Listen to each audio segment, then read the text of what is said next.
Hi, boys and girls. This is Ms. Kathy. I'm so happy you've joined me today for another story just for you.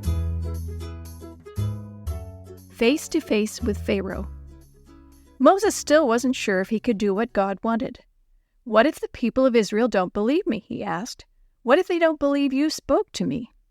God said, "What is that in your hand?" Moses always carried a shepherd's walking stick. "It's a walking stick," he answered. "Throw it on the ground," God said. So Moses threw it down, and it turned into a snake. Moses turned to run away. "Wait," God said. "Reach down and grab it by the tail."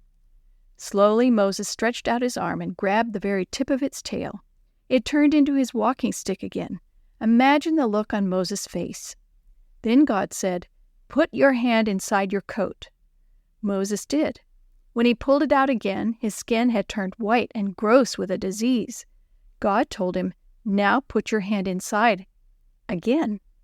Moses did, and when he pulled it out, his skin was smooth and normal. "If the people don't believe you," God said, "show them these miracles. Tell them that I am the God of their family, the God of Abraham and Isaac and Jacob." Moses was still worried. "I'm not very good at speaking to people, God," he said. "I talk too slow, and I can't think of the best words. Maybe you should send someone else." God tried to be patient. "I will help you," he said. "I will tell you what to say, and I am sending your brother Aaron to meet you. He is a good speaker. Tell him what I have told you, and he will speak to the people for you." So Moses met Aaron near Mount Sinai, and they traveled to Egypt together. Aaron talked to the leaders of the Israelites, and Moses did his miracles. And the leaders believed that God had sent Moses to rescue them from slavery. They were so happy that they bowed down to pray and thank God. Then Moses and Aaron went to see Pharaoh, the king of the land. They said, "The God of Israel says, 'Let my people go into the desert so they can have a special worship service for me.'" Pharaoh said, "Who is this God of Israel? I don't know him, and I won't let the Israelites go." Moses and Aaron asked again, and Pharaoh said, "Why are you trying to take away my workers? They must not be busy enough if they have time to listen to you." He turned to his slave masters. "Let the slaves search for the straw to make their bricks instead of giving it to them, but make sure they keep making just as many bricks." So the Israelite slaves were forced to work harder than ever before, and they were punished if they didn't make enough bricks. "Things are worse than ever, thanks to you," they complained to Moses and Aaron. Moses talked to God. "I did what you told me, and now your people are suffering even more." God said, "Now you will see what I can do. I will force Pharaoh to let my people go.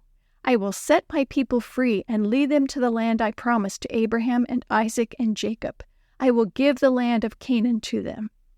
So Moses and Aaron told this to the people. Then they went back to see Pharaoh. "Let our people go," they said. Pharaoh demanded, "Show me that your God has power. Show me a miracle." So Aaron threw down his walking stick, and it became a snake. Pharaoh was shocked, but he called in his wise men and magicians. With their tricks, they turned their sticks into snakes also. But Aaron's snake slithered around and swallowed all of theirs. When Aaron picked it up, it became his walking stick again. But Pharaoh still would not let the Israelites go. Moses had been afraid to do what God asked, but he learned that he could do anything God asked him to do, because God would be with him and give him the power to do it. Moses' people were still not free, but God wasn't finished yet.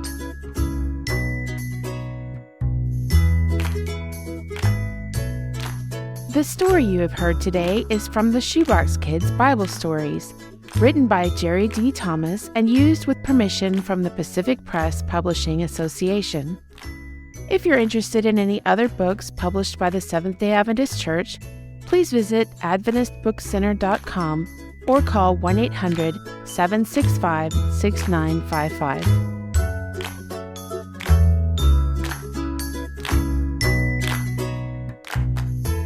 This podcast is a production of the Carolina Conference of the Seventh-day Adventist Church.